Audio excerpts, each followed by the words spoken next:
కష్టపడి పండించిన మొక్కజొన్న పంటను నానా కష్టాలు పడి అమ్ముకుంటే అధికారులు మోసం చేశారని మహబూబ్ నగర్ జిల్లా జడ్చర్ల మండల రైతులు ఆవేదన వ్యక్తం చేశారు.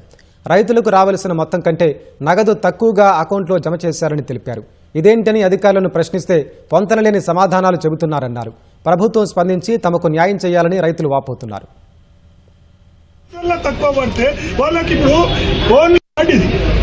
మరి వాళ్ళకి ఏ విధంగా రిటర్న్ ఇస్తారు?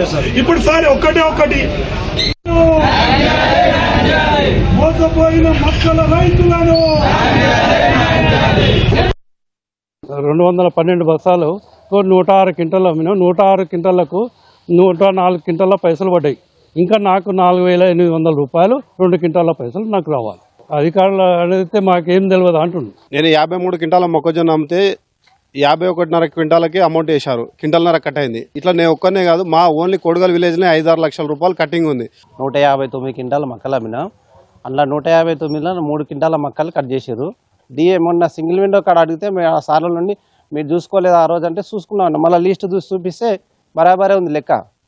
ఎందుకు తగ్గినా అంటే మా ఏమేమో చెప్తున్నారు, ఇక కొంత లేని సామెతలు ఏమో చెప్తున్నారు అన్ని. నాకు వచ్చేసి ఇంకా 42 క్వింటాల పైసలు పడాలి. 42 క్వింటాల పైసలు పడాలి. అడిగితే వాళ్ళని సో ఇది ఎవరు యాదగిరి సార్ని అడిగితే నాకు తెలియదు, నేను లేకున్నానని చెప్తాను.